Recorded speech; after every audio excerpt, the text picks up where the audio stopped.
When we ask something to be removed or killed or excluded from your entire existence, it is Hinsa. But it's a very conscious Hinsa. If you do not have a certain degree of conscious violence within, conscious Hinsa within, okay, then you won't be able to remove it. It requires a certain level of intensity. So, identities, it's not about not identifying with, but identifying in a proper perspective, with a proper perspective. At least it should be ethical, dharmic as a human. Sometimes when you do some spiritual practices, even yoga, asana practice, sometimes anger gets released. People say that suddenly they get angry or they crash out. What is that conscious action that you can take? Then the anger becomes fruitful. I have seen a lot of people who take a step back when they look at Hindu Devi Devatas and Ma Kali, okay, Mother Kali, holding, wearing such a ferocious Naramunda Mala, the skeletons and things like that, and her skirt is made up of hands, skeleton and things like that. So that kind of pictography is there. Did they display by any chance any iota of unconscious anger?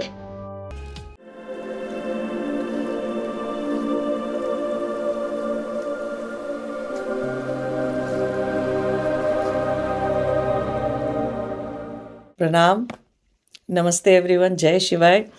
And we have brought this program of Smoothie and Samadhi to discuss the spiritual topics and spiritual concepts in a much lighter way and much easier, simplified way, so you all understand and you do not get lost into the depth of, spiritual jargon and everything. And we have Yogini ji with us, and she's going to ask questions. She has gathered some good questions, good insights from all the emails that we get, all the comments that we get on our YouTube. So she's going to ask questions and we are going to have fun during this. So, smoothie time, Yogini ji.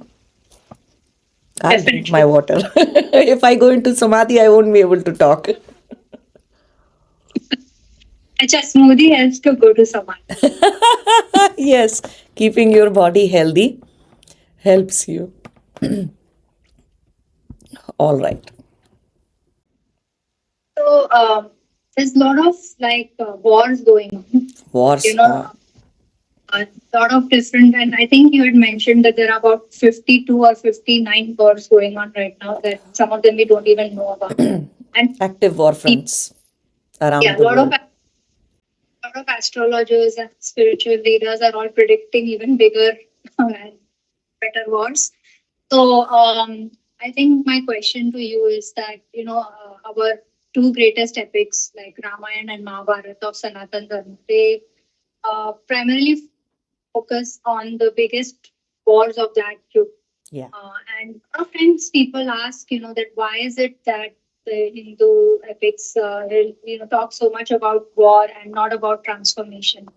So if you can shed some light on that, why it's like. See, the thing is that people often think it's all violence, violence, violence. But what they do not understand from these great epics, great historical accounts of Indian civilization, especially Ramayana and Mahabharata, is that peace often comes after doing some violence. Or if you are ready to be violent, be intensely energetic and intensely focused onto expressing the conscious violence, not the unconscious pattern kind of that you are just angry for any damn reason. Nothing like that, but a very conscious anger, very conscious violence or hinsa. When that is expressed, then the intention behind is to establish peace or to remove those from the society who are disturbing that peace. Exactly same thing happens when you are walking your spiritual journey, isn't it? We ask you to kill your psychological patterns or kill your chitta vrittis. When we ask something to be removed or killed or excluded from your entire existence, it is hinsa. But it's a very conscious hinsa. Nobody is Maharishi Patanjali or any guru or any spiritual, enlightened being. Nobody is asking you to remove your hand, remove your leg, remove your hunger, remove the body out of the question. No, nobody is asking you to do all that. What are they asking? They are asking you to kill your chitta vrittis, the seeds or sanskaras of agyan, or the illusionary wisdom that people get, or the social conditioning you have. So when you are being asked to remove all that, if you do not have a certain degree of conscious violence within, conscious hinsa within, okay, then you won't be able to remove it. It requires a certain level of intensity. Same thing is in the society. Don't you want all rapists or the serial killers or any criminal for that matter to be removed from the society? So we have jails, right? What is that? So that is also another form of anger, another form of hinsa. Sorry, not anger. Don't use the word anger. Let's take it as hinsa, violence. So it is a kind of violence that you are putting a person behind the bars and then whatever hard labor they might be doing. But in your eyes, in the eyes of the society, they are well established as criminals or people who disturb the normal order or the peace of the society or a community or a country, state, or whatever. So they are removed. Exactly in the same way, when you go and file a police complaint against anybody, what is that? Conscious hinsa, right? Because somebody needs to be punished, somebody needs to be taken care of by the law and authority, then you submit a formal complaint. That complaint is called as conscious hinsa. People file court cases, isn't it? Against anybody who has done wrong to them related to property matter, family matter, this, that, whatever. What is all this? Conscious hinsa on the paper. Conscious hinsa in the courtroom. Conscious hinsa in front of the larger people or the body of authority of the country or city where you are fighting, the court, the justice, the jury. That is where you are representing wherever you are representing your case. So all that is conscious hinsa.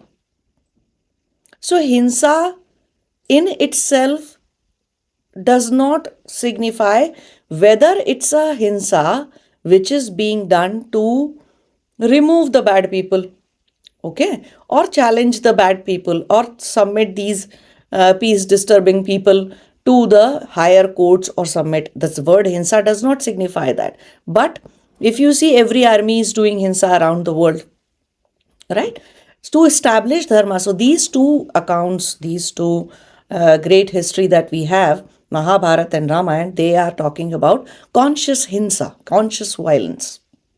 Violence which is done with the intention of doing something good, establishing an order within the society. And we experience it every day. Every day, so many people, somebody who might have killed your, family member because of a road accident, you want to report them. Or somebody who might have done something bad to your family member, you want to do conscious hinsa towards them. So they do not perpetuate the same hinsa. They do not go on doing it. So conscious hinsa is spiritually a tool for seekers to progress on their spiritual path.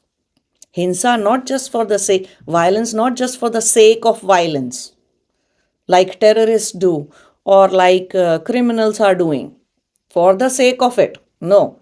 Or for enjoyment purpose, or for, spreading some sort of a cruelty towards normal human beings, normal citizens of the country or city.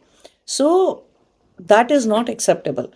So the intention behind hinsa becomes very important. If the intention is to establish peace, establish normal order in the society so that other people can live peacefully and do their business, run their schools, colleges, institutions. In the same way, a doctor or a surgeon is also doing hinsa. is also doing violence on the body when they are cutting. What if the doctor says, no, no, I'm a spiritual seeker from today and I'm not going to do any surgery as because I don't want to do Hinsa, right? But why is doctor cutting your cutting people's tummy or doing the brain operation or doing some other surgery? Why are they doing it? What is the intention behind it? Intention behind is to fix the person, right? To take care of whatever tumor or cancer or whatever thing it is that they have. So Hinsa is permitted for doctors. Doctors do a lot of post-mortem as well. That is another hinsa on the dead body. If you see it from that, if you just take the word hinsa or violence literally, isn't it a violence towards the dead body when doctors do post-mortem? It is. But don't we need it to figure out why somebody died, or in case there is a some suspicion towards them being murdered, then you definitely want to get the body for post-mortem. So there are things. So we always need to understand conscious hinsa helps you achieve good things in life. Unconscious hinsa is harmful. It creates bad karma. So, as a spiritual seeker, there are two things that happen normally when war is being discussed or the news of war whenever you read it. One is that you're trying to get rid of your identities, right? You're trying to get rid of everything that is. And when you read news about war and stuff like that, you try to think, okay, I'm not Indian, for example, or I don't belong to this country, that country. And then eventually you become a little passive about the whole war situation itself. You're like, okay, it's not affecting me directly, so I want to focus on my spiritual sadhana or whatever. Is that the right way to approach this, or or as spiritual seekers should we be doing more towards no? Because this is not the right way to become aloof, or to become completely passive about, okay, because I am removing my identities, I am not this, I am not the citizen of this country or that country. But if you are truly removing that identity, then what will you become? After removing all identities, what will you become? At least you will be human. So then that identity of saying, okay, at least if I do not identify with anything at all, with any country, any political ideology, any geography at all, any civilization at all, then at least you are human because you have a human body. So your perspective on wars, on all these conflict situations that are going on around the world, if you see them from the perspective of being a human, that would be the best thing to do. But if you keep thinking in terms of identities, then it could be a problem. But another thing is the level of vairagya that you have, dispassion that you have within. Only to that extent you will be able to remove identities. So till the time you're not able to remove it, at least be on the right side of the history.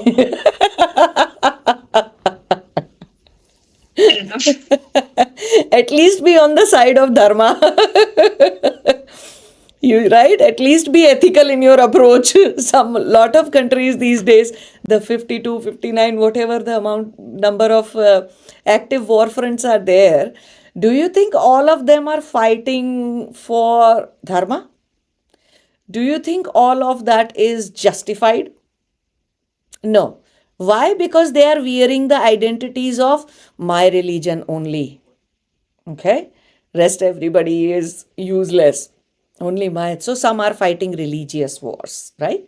Some of the war fronts have a religious aspect attached to it, intention behind it. Some of them have simple bossism, mighty, because I have more hard power in the world, more military power in the world. So, might is right kind of thing. So I have the right to invade, or I have the right to expand. Let some other countries and states become 51st state of USA, or let some Greenland become my own territory. So expansionism, or because I own Taiwan, or because some countries want to own Tibet and all the areas here and there. Expansionist policy, because might is right. Okay, because now I can expand. So again, if you are the citizen of those countries, you will say, oh, my country wants to expand and they are doing right and they have the right to do so, such a thing. Again, you are not thinking from the perspective of being a human. So before you adopt a certain citizenship of any country in your mind, first think like a human. So identities, it's not about not identifying with, but identifying in a proper perspective, with a proper perspective. At least it should be ethical, dharmic as a human. Okay. And another thing that happens is, and this is not related to war, but because we are talking about Hinsa and mental Hinsa and stuff, sometimes when you do some spiritual practices, even yoga, asana practice, Yeah. sometimes a lot of anger gets released. People say that suddenly they get angry or they lash out. So, how does one deal with that kind of situation? Well, if That you don't, fight or yeah, if you don't want to be in trouble, just stop yourself right there. Okay. And seekers should cultivate that much ability, at least. That if your anger is not conscious, it has come as sort of some other memory or some other thing which is unconscious in you, then to make that anger conscious is, okay, this bad thing happened to me, okay, and I learned my lesson. Rest, it is their karma. Or that I learnt my action, but let this guy does not repeat the same thing with some other people. Then I need to report to authority or do something about it. So instead of expressing anger by beating somebody or lashing out on someone or doing all this, you need to think what conscious action you can take, either for yourself or for the entire family or for the entire community or for the entire nation. What is that conscious action that you can take? Then the anger becomes fruitful. That yes, see, so many pharma companies are doing wrong. Somewhere somebody dies, people die due to wrong medicines and stuff. People file case, people fight.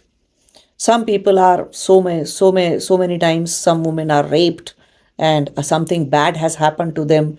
So then they start some sort of a movement around it to change the society, to challenge and question those authorities, those companies, those systems, those setup, which are continuously, doing wrong over and over again. Some people start a fight against corruption because somebody asked you money or a bribe for something. Then you start anti-corruption movement or something. So or you went on to, if you couldn't start a movement, at least you reported that person to the authorities so that they do not, keep on doing it.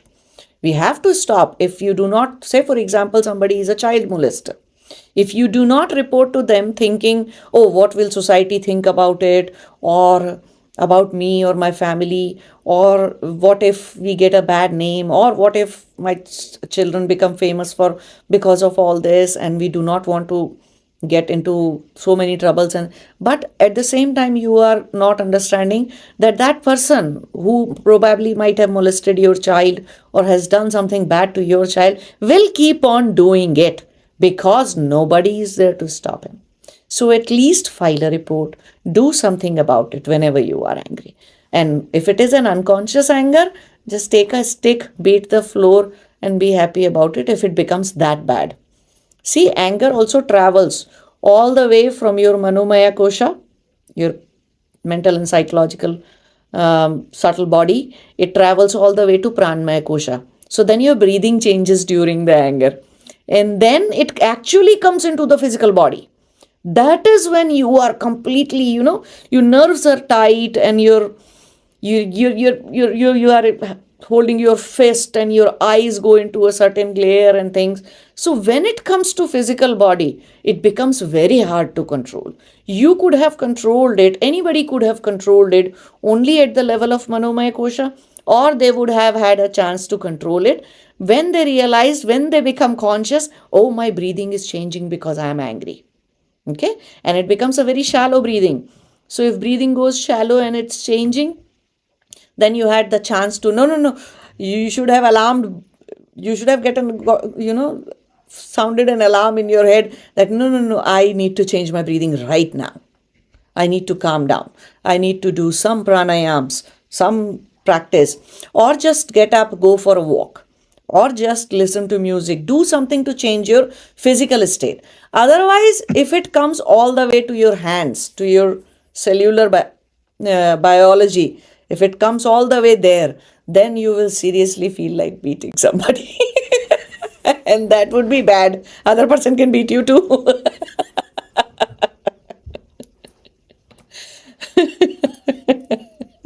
Well, it may not look like I'm talking about anger, but yeah, so these are the things. Who are you going to beat this week? Or whom did you beat last week? Can't talk about it. You don't want to disclose your angry encounters. Good. Don't beat people. Yogini ji, you are Yogini ji. Don't beat people. So another thing that is loosely related to Hinsa is I was watching this video on YouTube. It was an Islamic guy. He was talking about how Hindu gods, Devi Devtas have. He refuses to call them gods. So let's say in Hindu, Devi Devtas hold weapons in their hand and they are shown in this aggressive posture, and a lot of times also very graphic, visuals. So he kind of was saying that these are not gods in any way. They are just demons or jinns or something like that. I just want you to, talk a little bit about it for anybody who may be thinking. Definitely. A lot of people, I have seen a lot of people who take a step back when they look at Hindu Devi Devatas and Ma Kali, okay, Mother Kali, holding, wearing such a ferocious Naramunda Mala, the skeletons and things like that, and her skirt is made up of hands, skeleton and things like that. So that kind of pictography is there. And another thing is they really take a step back thinking, oh, so Shiva is holding a trident most of the time, and Vishnu is holding a Sudarshan Chakra that cuts the throat of so many demons and stuff.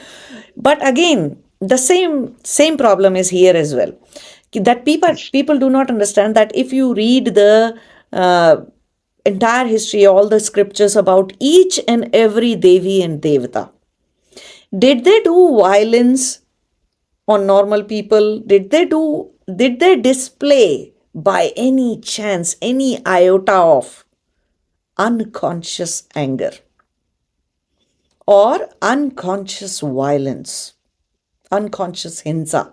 Did they display that? And that is where the difference is. Anybody who talks like that means they do not understand the difference between being conscious and then behaving in a certain way, and then being unconscious and behaving exactly in the same way. For example, a mother might slap a child or, may hit a child in order to stop that child from playing with the knife, or may forcibly take the knife. Is mother being conscious? Yes, she is. Very much. She doesn't want child to get hurt. That's why she's stopping the child by force. And if the child is little grown up or a teenager, we do the same with words. We try to stop them from doing the wrong things that may harm them in one way or the other. So again, we are doing exactly same thing. Again, I would say the same with the doctors. Doctor is about to cut the abdomen of a person to take the tumor out. Now, will you stop the doctor at that point? No. So anybody who says that Hindu Devi Devatas are holding weapons, they do not understand the difference between conscious violence and unconscious violence, because that community since very long have experienced unconscious violence all the time. Right? Where are all these 52 war fronts? A couple of them are in the countries like here and there. Rest, all of them have Islamic religious connotation behind them, my ideology behind them. Right? So they have experienced a lot of unconscious anger. Same thing with police. In the society, police is stopping the criminals or taking care of a lot of things, but we then call, sometimes challenge the police brutality, right? And what is that police brutality? Unconscious display of anger by the police person. Correct? Same thing with the army people. You might have heard the account of all the armies and of different countries when they reached when they were fighting war here or war there, or in First World War or Second World War, so many small fights. If you see, so many women were raped by the armed forces people. Now, you were there to rape women, or you were there to kill the bad guys, or you were there to expand your territory? What were you actually there for? And then you become the criminal in the process. Because you had the power in your hand, you forgot to check on your unconscious patterns, and you become part of the criminal consciousness, the criminal world, regardless of whether you were in uniform or not. So if you anybody reads the account, the details about any Hindu Devi Devata, they have never ever displayed unconscious anger, unconscious violence. And them holding the Trishul, the trident, or the Sudarshan Chakra, or any weapon for that matter, is a sign of courage, is a sign of standing for Dharma. Gun is being held by a terrorist as well, and gun is being held by a military army person who fights the terrorist as well. Both have gun, but the difference is one is conscious about displaying or doing the violence, another one is not conscious at all. To by hook or by crook, they just want to kill innocent people. Correct? Same thing with police brutality, same thing with any kind of brutality in the world that is happening right now. And the reason we call it brutality, when army is killing a terrorist, it's not called as brutality. It's called as righteous, dharmic, justified action. Because you removed somebody who was hell-bent upon killing innocent people. Bombings in London, any terrorist attack around the world, 9/11, 7/7 in London, and so many in India, 26/11 in India, and then the recent Pahalgam attack, every attack if you see. So conscious violence and unconscious violence. So I would say people need to do not take things literally when such people are creating Instagram reels or Facebook video, YouTube videos. If you are intelligent, please get into the depth of the matter. Same thing, another example I would give. In India, all of us grew up by getting a really hard beating from our parents. Still, we respect our parent a lot. We never had any trauma of that. No Indian child, rarely any Indian child would have a trauma of that.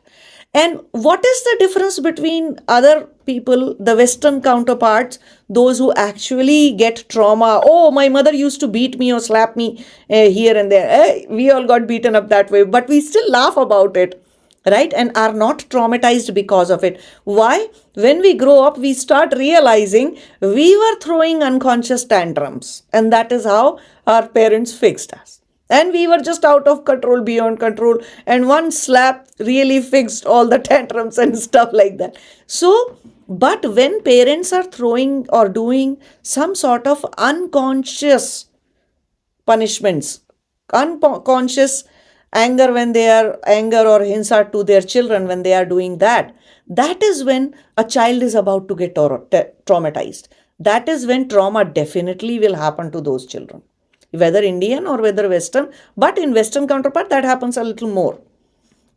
Somebody's mother or father is a druggie, a drug addict, or maybe alcoholic, and that is when they are displaying their anger. Oh, definitely you will get traumatized for life. Or if somebody has mental issues, mental health issues, and they are giving the corporal punishment to their children all the time, or somebody has some other mental challenges or anger issues or something, and they are just verbally lashing out their children will never forget those words, and they will be traumatized for life. So trauma didn't happen because of the anger or because of the beating or because of that action. Trauma happens because of the reason behind it. Now, you cannot make this as a blanket statement and apply on any kind of physical torture or physical thing. But yeah, it's just a torture. So intention matters. And none of the Devi Devtas. And in order to read those Hindu scriptures and accounts, I would say people need to read about those demons which they actually killed. Read what those demons were doing to humans. Read what those demons were actually, devils were actually doing to all the other beings, to the planet Earth. What were they doing? And that is why they were, killed by the Devi or a Devta. They have been taken care of by Devi and Devta. So holding a Shastra is not something that anybody holds a gun and you should be scared and run off. No, would you do the same thing with police? If they have come to help you out on the road, you have had an accident, will you run away just because simply they have gun? No. You will stay there because you understand the difference between a conscious anger, a conscious hinsa, and unconscious hinsa. This is very important. Hope this helps. Thank you, Adiguruji, for talking about this conscious and unconscious. I hope a lot of people benefit from it. Thank you so much. Thank you, everybody, those who are listening and those who are watching us. Please do like, comment, share, and tell us in your comments what other questions you would like Yogini ji to handle, if there are questions, and give us your feedback whether it was easier for you to understand what is going on in the world and understand the spiritual context. Jai Shivaya.